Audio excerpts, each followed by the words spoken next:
Dear students, मैं एकता गुप्ता, सहायक अध्यापिका, राजकीय बालिका इंटर कॉलेज बरखेड़ा कला, पीलीभीत से। मैं आज आपको जीव विज्ञान के बहुत ही महत्वपूर्ण टॉपिक मानव हृदय व परिसंचरण तंत्र के बारे में समझाऊंगी। टॉपिक स्टार्ट करने से पहले मैं आप सभी से अपील करना चाहती हूँ कि कोरोना जैसी महामारी से बचने के लिए सरकार द्वारा दिए गए निर्देशों का बहुत ही सख्ती से पालन करें और अपने अपने एंड्रॉयड फ़ोन में आरोग्य सेतु ऐप ज़रूर डाउनलोड करें। टॉपिक स्टार्ट करते हैं। मानव हृदय व परिसंचरण तंत्र। बच्चों, आप सब ये जानते हैं कि हम जो कुछ भी खाते हैं या जो हम ऑक्सीजन ग्रहण करते हैं, हमारी बॉडी में जो वेस्ट प्रोड्यूस होता है, ये सब एक स्थान से दूसरे स्थान पे किस तरह से स्थानांतरित होता है? ये स्थानांतरित होता है रुधिर के माध्यम से, यानी कि ब्लड के माध्यम से। और इस ब्लड को हमारे शरीर के एक एक पार्ट तक कौन पहुंचाता है? इस ब्लड को हमारे शरीर के एक एक पार्ट तक पहुंचाता है हृदय। हृदय हमारे शरीर में लेफ्ट साइड में मौजूद होता है और ये एक मुट्ठी के साइज का होता है। तो अगर हम हृदय की संरचना देखें तो हृदय में लेफ्ट साइड में ऊपर की तरफ मौजूद होता है लेफ्ट ऑरिकल, जिसे हम हिंदी में बायां अलिंद भी कहते हैं। लेफ्ट ऑरिकल के नीचे मौजूद होता है लेफ्ट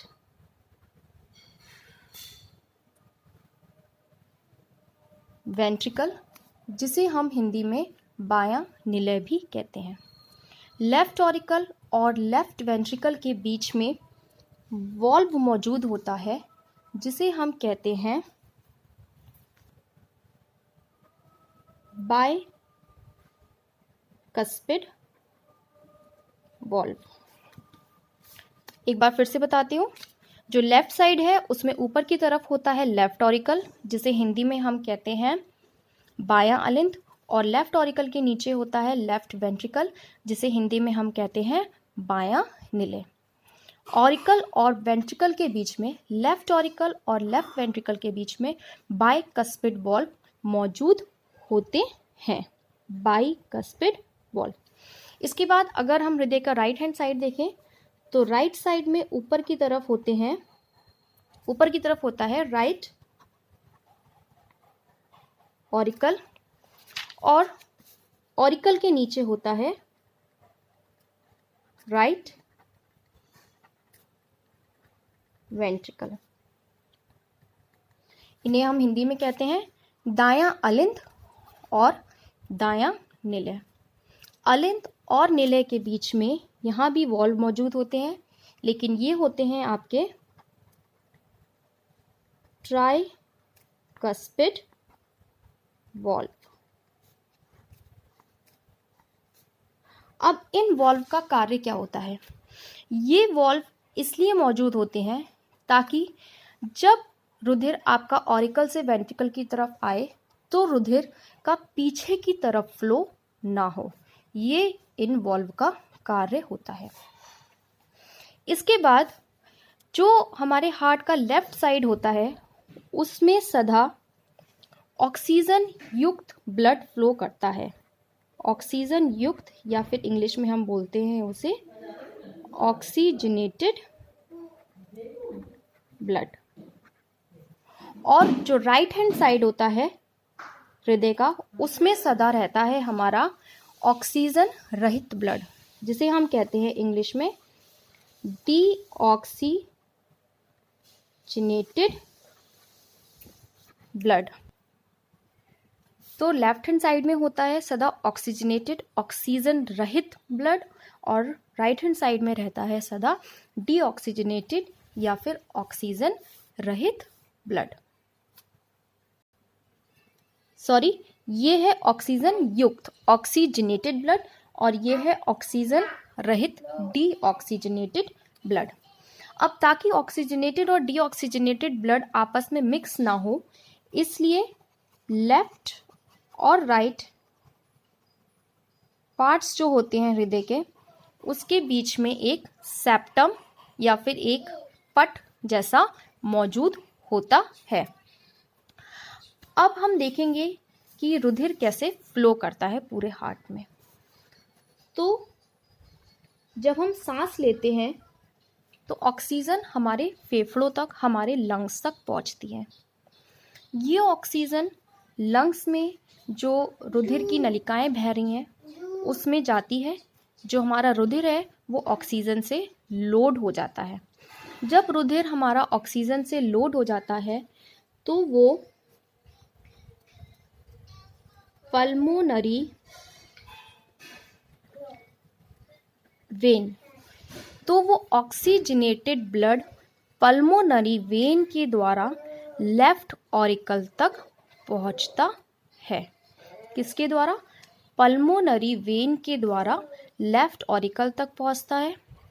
लेफ्ट ऑरिकल से वो ब्लड पहुंचता है लेफ्ट वेंट्रिकल तक, और लेफ्ट वेंट्रिकल से ये ब्लड जो होता है महाधमनी, या फिर इसको हम बोलते हैं मेजर आर्टरी। इंग्लिश में मेजर आर्टरी और हिंदी में महाधमनी के माध्यम से पहुंचता है समस्त बॉडी पार्ट्स में। एक बार फिर से बताती हूँ। लंग्स से ऑक्सीजन लोड होती है ब्लड में, ब्लड से पल्मोनरी वेन द्वारा ये आती है लेफ्ट ऑरिकल में, लेफ्ट ऑरिकल पंप करता है ब्लड को लेफ्ट वेंट्रिकल में, लेफ्ट वेंट्रिकल से महाधमनी के द्वारा या फिर मेजर आर्टरी के द्वारा रक्त पहुंचता है शरीर के एक एक हिस्से में। इसके बाद शरीर के एक एक हिस्से से कार्बन डाइऑक्साइड जो होती है वो ब्लड में लोड होती है। अब ये कार्बन डाइऑक्साइड युक्त ब्लड या फिर ऑक्सीजन रहित ब्लड आपका जाता है महाशिरा द्वारा। किसके द्वारा? महाशिरा द्वारा या फिर वेना केवा द्वारा। किस में पहुंचता है? ये पहुंचता है राइट ऑरिकल में, दाएं अलिंद में। दाएं अलिंद से ये पहुंचता है दाएं निलय में, और दाएं निलय से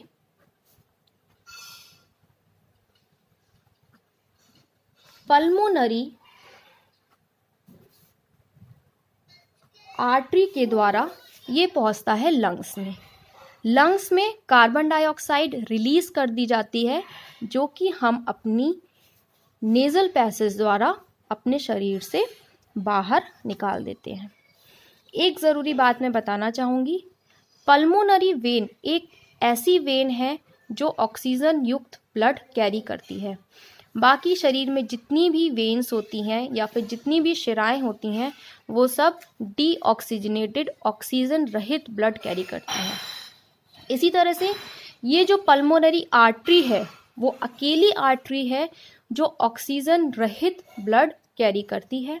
बाकी शरीर में जितनी भी आर्टरीज होती हैं वो सब ऑक्सीजन युक्त ब्लड कैरी करती हैं। एक बार यही प्रोसेस मैं एक फ्लो चार्ट द्वारा आपको समझाना चाहूँगी। सबसे पहले होती हैं हमारी लंग्स। लंग्स से आता है हमारा ऑक्सीजनेटेड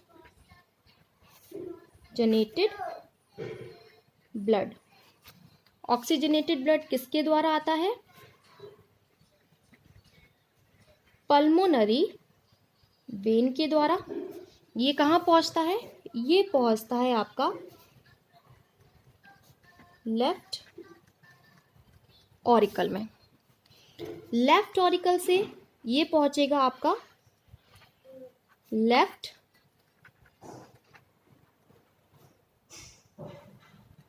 वेंट्रिकल तक। लेफ्ट वेंट्रिकल से जो है क्या निकलती है? Major artery. ये मेजर आर्टरी जो ब्लड है उसे पहुंचाती है बाकी सभी बॉडी पार्ट्स तक।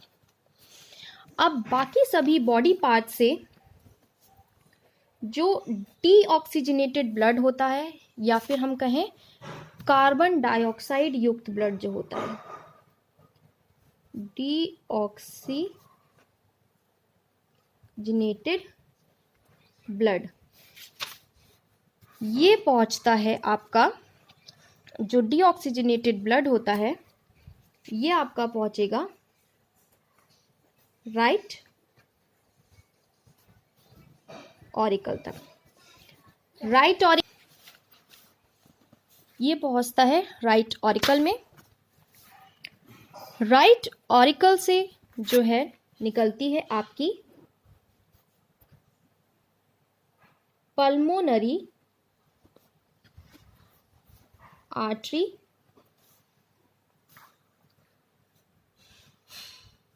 सॉरी, राइट ऑरिकल से ये आपका पहुंचेगा पहले राइट वेंट्रिकल में। राइट वेंट्रिकल से निकलती है आपकी पल्मोनरी आर्टरी, और पल्मोनरी आर्टरी से ये ब्लड कहाँ पहुंच जाता है, वापस से लंग्स में। कहाँ पहुंच जाता है ये ब्लड, वापस से लंग्स में पहुंच जाता है। लंग्स में जो है कार्बन डाइऑक्साइड वो वापस से लंग्स में छोड़ दी जाती है और वो नेजल कैविटी से होते हुए हमारे शरीर से बाहर निकाल दी जाती है। अब क्योंकि इस पूरे परिसंचरण तंत्र में जो ब्लड है वो हमारे हार्ट तक 2 बार आता है, इसलिए जो मानव परिसंचरण तंत्र है उसे हम दोहरा परिसंचरण तंत्र कहते